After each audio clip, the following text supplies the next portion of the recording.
This is my chest and back day, so we're just gonna start off with shoulder press. Okay, I'm completely wrong. This is my shoulders and arms day. I like to start with shoulder press. It's my heaviest movement, get it out of the way. I like to go heavy, low reps. I tried not going just dumbbell to shoulder and just went a little bit above, see if I could get a couple more reps, and I think it did. I just don't know if I want to sacrifice that stretch, because that is the most valuable part of the movement, is the stretch.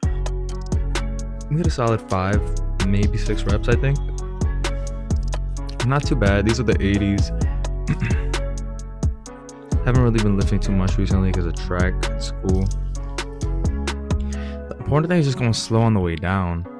A lot of people fail that part. They go down so fast, and it's alright if you don't want to get the full stretch and bring it all the way down, but you have to at least bring it down slowly and controlled. Here we go, we got another set. We dropped it to the 75s and we're trying to feel out the full stretch, and honestly, I think I do prefer the full stretch. It's just a harder movement. And then for my chi reps, maybe I'll do less range of motion and just do it to my jaw. Bring the dumbbells down to my jaw. That way I get a couple more chi reps in, just like right here. I feel like that helped a lot too, because I held tension the whole time. I think that helped a lot. Here we go, struggling for that rep. I tried to do a couple baby stretch reps, but barely can move them. After that, that's my front delt movement. And now we're gonna move to my bicep. Incline curls. We're just gonna do the 50s. Like I said, I like to do low reps, but I'm controlling that weight down. You'd be lying to your fucking mama if you said that shit wasn't controlled. Goes down, comes up, and then control that thing down. That's my biggest thing, is controlling it down. As long as you control it down and hit at least 4 to 5 reps, you could use that weight. You have my permission to use the fucking weight. Anything else than that, y'all need to fucking lower the weight, because you guys be dropping it down and think you could do the weight just because you could push it up a couple times. That's why you barely have any progressive overload. It takes you forever to get stronger, because you can't control on the way down. The way down is 2/3 of the movement. The way up is 1/3, realistically, because you're almost 160% stronger on the decentric than the concentric. This is my second set. For the second set, we're going to drop it to the 45s. Doing the exact same thing. I really like this movement because you get a full stretch and a huge amount of range of motion for the contraction. The only time you don't is after your arm gets to, I'd say about after 45 degrees. After 45 degrees from your forearm and then the bicep, then you kind of lose tension. Even a little, you get a little bit less than that, or a little bit more than that. I think up to like 30 degrees. So you get a lot of tension on the muscle the whole time, and you get a great stretch. And it's really nice to overload. Here's a quick little pump preview. So mid-workout pump. I should have wore a beater knowing it was arm day, but I just came from cutting hair. Still look a little decent. Got some veins hopping, some fresh new veins. That's a little honey I took before. A little honey pack I took before. A little salt, little honey. Never did you wrong. The lighting's doing me a little right with the tricep. Fucking horseshoe. You get the striations on that motherfucker. Now we're moving on to preacher curls.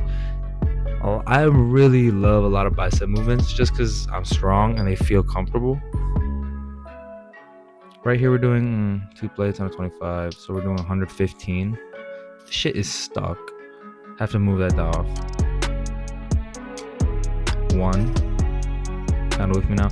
2. Let's try this like a 1, 2, 3, 4 seconds on the decentric.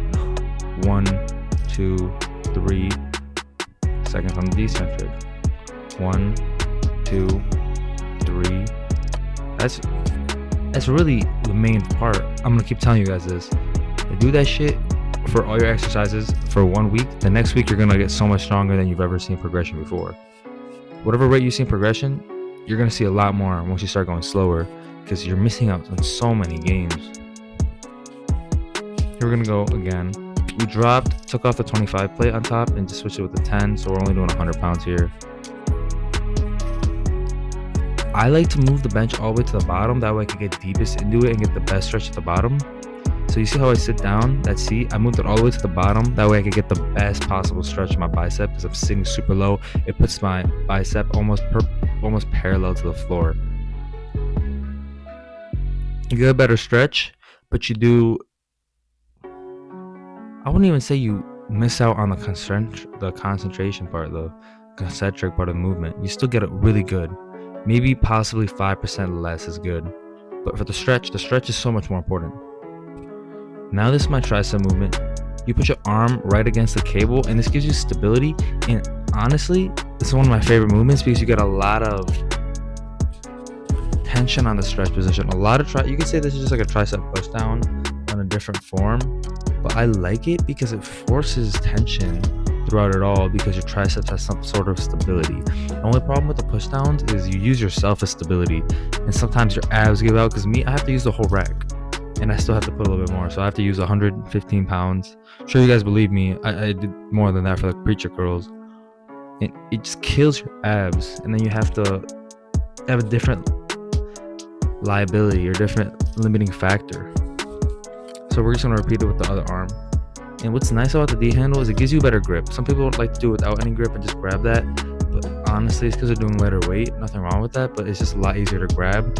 Once you have over 40 pounds, it just puts a lot of pressure on your hand grabbing that.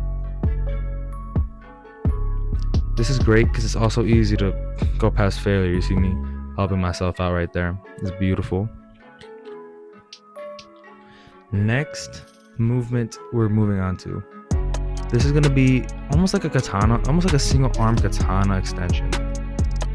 I like to get under it like that. That's probably the safest way. Stand up, and then you can help yourself move it up, or you could punch the air. This one, I think I did too much weight on the first one, but since I already started, I just wanted to finish it.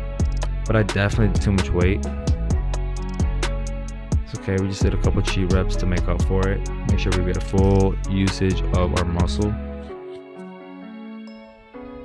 Do a little adjustment. You gotta get a little longer. Get in super easy, and look how I just punch the air. Because that way you use your front delt, and it helps you just move the weight up. And this is almost like a shoulder press chest. You just gotta get that first rep in, and then the next are easier. What's so weird is some sides of my arm are stronger for different movements. For this example, my right is way stronger. My right triceps are way stronger.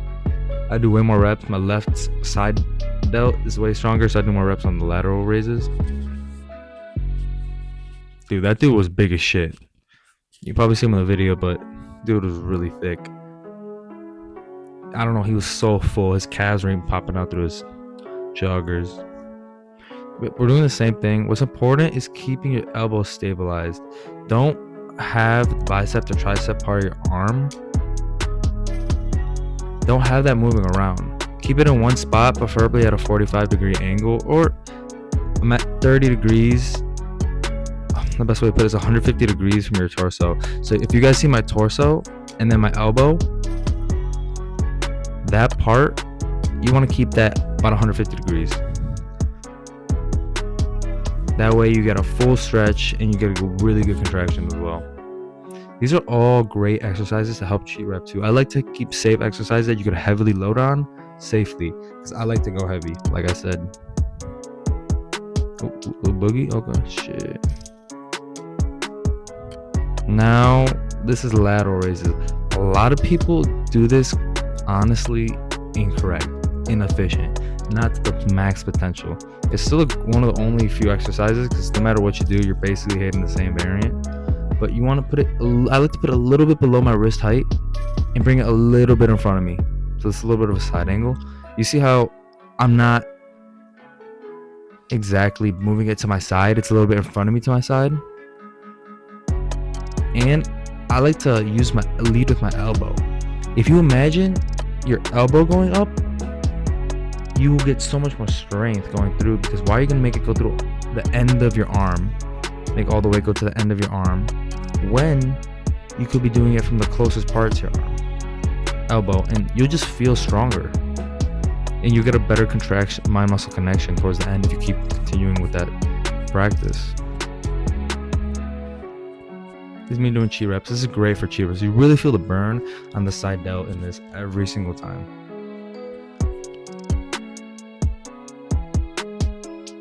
Now we're gonna finish it off with one more set. Front view. You see that? It's to the front of me, and I'm leading with my elbow. I don't know if you can tell.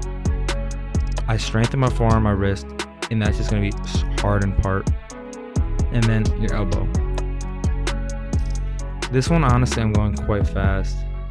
I don't know what came into me, but I did go a little fast on this one that I liked. I should have gone a lot slower on the decentric. If you'd like, you could explode on the bottom to up, but on the way on the top to the bottom, you should definitely control it. Roll up that motherfucking sleeve because I didn't bring a beater. Woo! Striations from the back ain't playing on that motherfucker. Looking like feathers on there. I like to grab the stand for the cable and lean a little bit into it, because that way I get a better stretch at the bottom. Or better say, contraction at the top. Cheat reps, cheat reps, cheat reps. There you go. Nice little pump and veins coming through. Ooh, a little shoulder vein there at the end. And this isn't a fucking arm and shoulders day if you don't hit rear delts. So you guys need to start off light on this. You see my elbow doesn't move? The joint of my elbow and my forearm doesn't move. You could have that bent, you could have that straight, and just don't move it. Lead with your elbow again. I like to cross it with my body, put 1 or 2 notches above my shoulder so I get a better stretch. Lean forward and face the cable just slightly. And then rest your arm on the cable so you get stability.